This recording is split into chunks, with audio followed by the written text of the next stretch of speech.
Welcome to Galactic Grandmother Heart to Heart. My name is April, and my special returning guest today is Shaman Walking Crow, also known as Anthony J. Rodriguez. Shaman Walking Crow comes to us from Sedona. We did the original interview with his background just over a year ago. I'm going to attach that video at the bottom of this so you can look at it. I'm excited to talk to Shaman Walking Crow about his adventures this past year, his new book that he has out. And he is a shaman that leads shamanic journeys with his drum medicine. He assists people to really take a journey into themselves and contact their own higher self for guidance. He makes and births beautiful drums.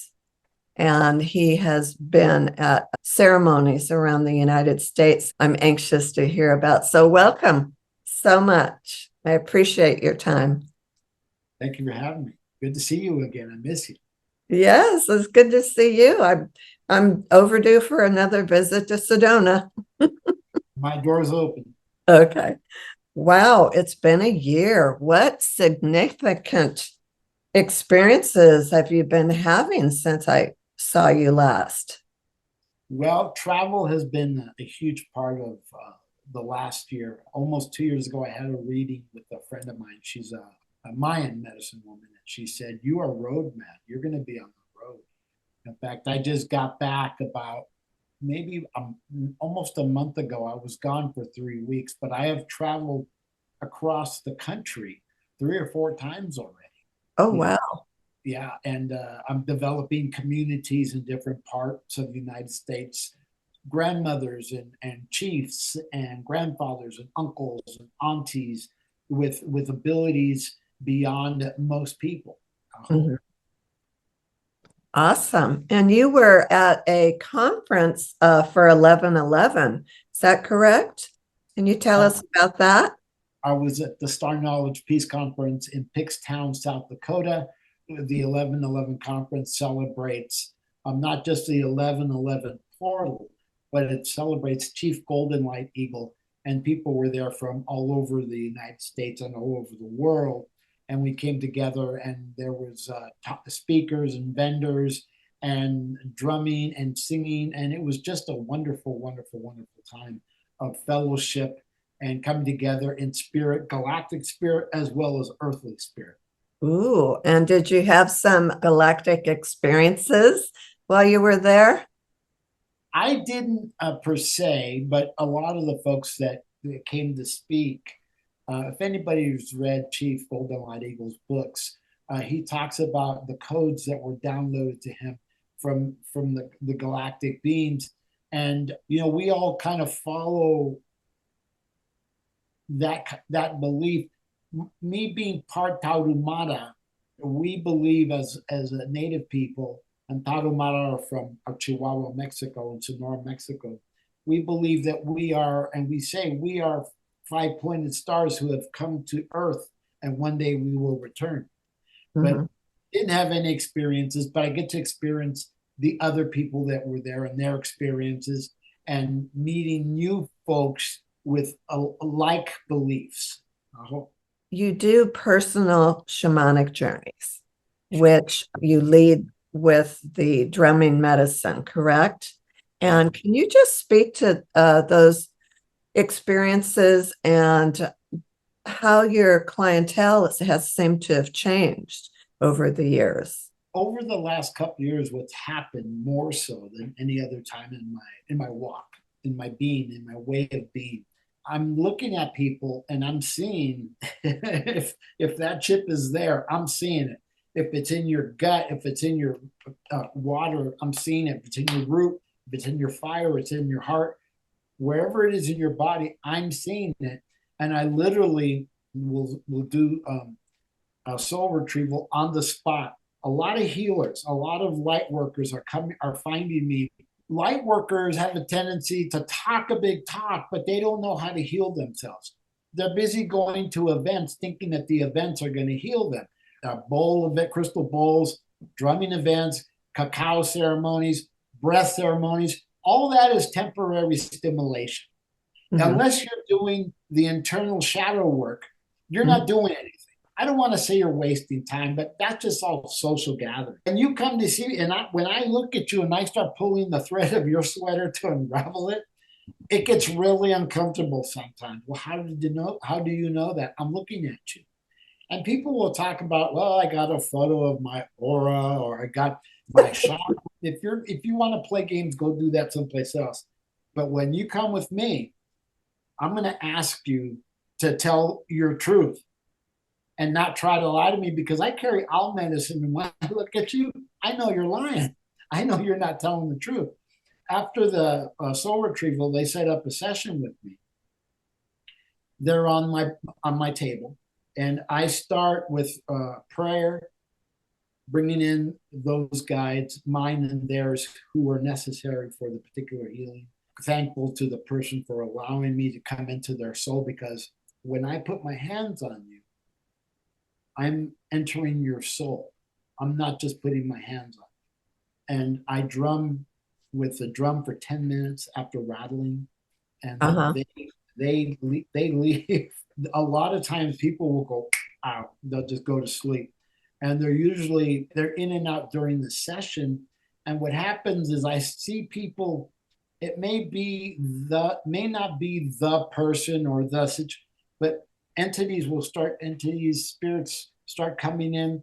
I start seeing certain things about their body. I start seeing certain people from certain parts of their life that they may or may not recognize, but there was somebody that to say, oh yeah, there was this person. Mhm. So we get to have that kind of experience. The healing session pinpoints where they were splintered, where the soul was splintered over and over again, lots of times.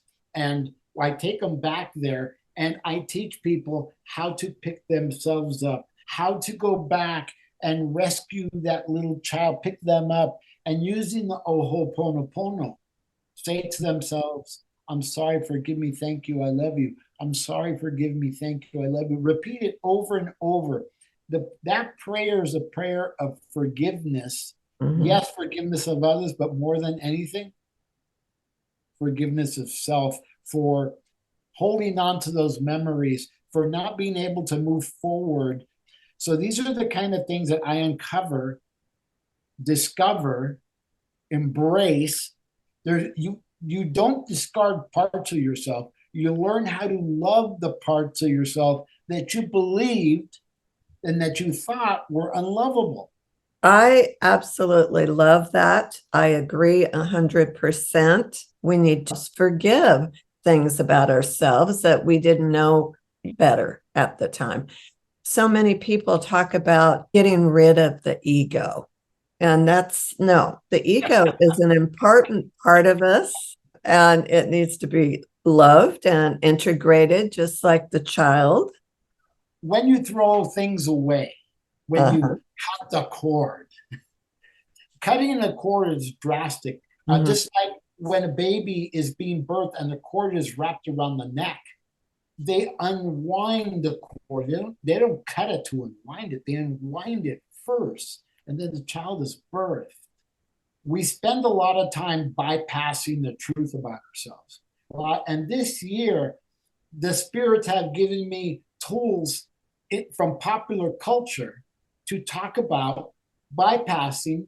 And like when I look at you on the table or pre the table, and I see you're a bypasser, that's where we're going to focus. Why are you a bypasser?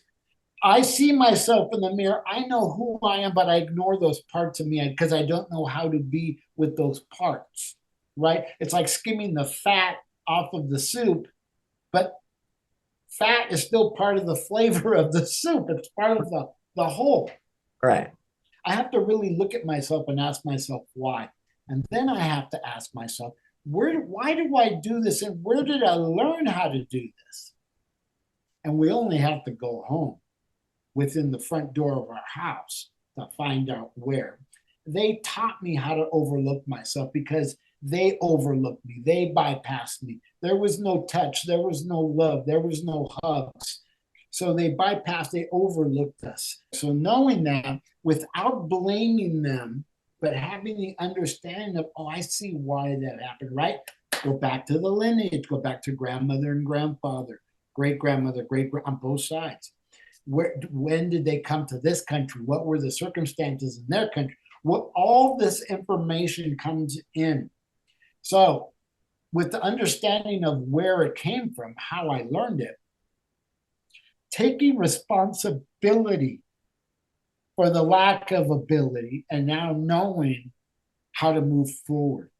So have power within our world of healing the bypassing of ourselves and really of others, because when we do that to ourselves, we dismiss others. When did you start writing this book, and where can we get it? Give us some information about it. Well, Galactic Grandmother April. My book, Transformation of a Walking Crow, was published in April. Such a homage to you. I published it in April, and it's not a big book. It's 111 page, 3 new beginnings, planting the new seeds, right? New beginnings. It's a book about how I became Walking Crow, how I walked through those situations, not all of them, but the ones that I had memory of, the situations and what happened to me, and how it happened over my lifetime until I wrote the book. The truth is sometimes uncomfortable. I won't lie about that. Are you going to have a sequel then to this book? Actually, yes. So this is how I became. The next book is going to be how I evolved into the elemental body, the elemental teachings that I have and that I've been given by the world. There's so much information that I carry. There's so much information that I've been given. And even more, there's so much information that I say yes to after a lifetime of no's. What are you looking forward to in the new year? Well, I have a series of drum birthings that are coming up. I also have a full moon ceremony, the wolf moon ceremony. People are asking me about traveling and doing retreats and things. We'll see how that moves forward. I'll be traveling to South Dakota to Star Knowledge Peace Conference at Serpent Mound in Peebles, Ohio, and people across the country. As I expand my circle, will get the opportunity to sit with me in ceremony or in story or in drumming and song. So more of the same, basically. Yeah. And have you gotten any downloads about the collective consciousness and what we're going into? I feel like the collective consciousness is spending a lot of time waiting for what's next. Don't wait for what's next. Right. Be concerned with where you are right here. Where I am right here, right now, is the most important thing, because if I heal my seed of consciousness, you do that, you do that, you do that. You can't do it for people. People like to talk about, well, we got to heal the consciousness. Heal your own business. Right. Mind your own business, because if you're not minding the business of others, you're minding your own business. And what are you minding? I'm searching for a heart of gold. I'm mining my heart of gold. That vibration of gold, that fluid runs through my body when I do healings with people, and it runs through theirs. That's what I see. The golden light energy. Keep on searching for a heart of gold. I keep on mining, and I'm growing old. That's my message. Mine, M-I-N-E, your own business, and the rest of the world will take care of itself. Well, I agree 100%. Again, I have been getting the message, as you're talking about, is go within, create your own reality, create your highest path that you're going to be walking on. Be focused and don't worry about everyone else. Just do what's best for you, because ultimately that's best for everyone. I can't teach somebody who's not willing to learn for themselves, and I Right. won't waste my time with them. Well, I don't think you're at the beginning level of it. I don't think that's the kind of teacher you are. I think that knowing you, that people that have already been on the path and been working on themselves can really benefit the most from seeing you and working with you. Mhm. Unless you're willing to go the deep, dark work into the trenches, the rabbit hole of darkness and dankness and tight places and can't breathe and be able to relax in that space, drop your shoulders where it gets a little loose and you get comfortable because there's more elbow room because you relax from the tension and you learn how to become the light in that dark place and find your way out of the dark hole and become the light in your own world. But what are you searching for? Because whatever you're searching for, I guarantee, and you do too, it's inside you. Right. One of the things that's unique about my situation is 99.9% of the people that come to see me are women. Probably most of them are around 45, coming up 46, 47, 48, 49, right? The nest is beginning to empty. They may or may not be tiring of him. Maybe it might be time for him to go with his nonsense, with his younger girlfriends, or all that nonsense, because right, he is not finding value in her. And I'm Mhm. going to tell you, I I'm 63. You know what kind of women I love? I said this to a friend of mine: women between 55 and 65.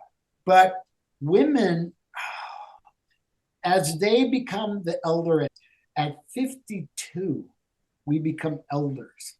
And everything prior to that, good, bad, or indifferent, those things become the stepping stones to the freedom of self and the freedom of that previous life, the 52 years.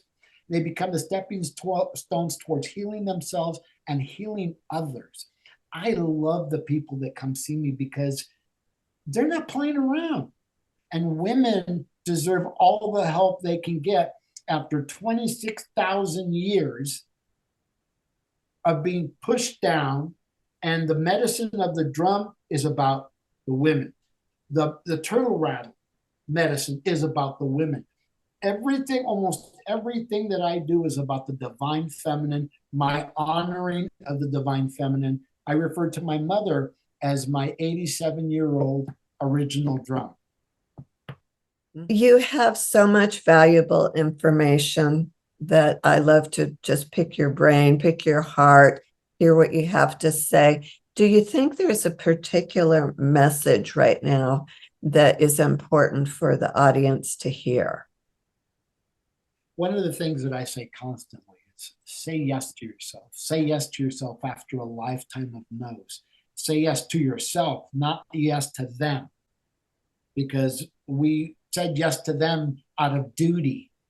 I'm your parent, I'm your teacher, I'm the police. No, say yes to yourself out of love and care for the self, because that's really how we're going to grow and become gummy and sticky and lovers of the deliciousness of love and life and light. And I think that's what you get when you get people that are actually in their authentic selves. No pretense, no needing to give a false image. I think that when you're in the energy of being your authentic self, that is the best that you can offer. It's funny. I was at a thing at the Humane Society the other day, and I was doing clearings and blessings for the animals, the dogs.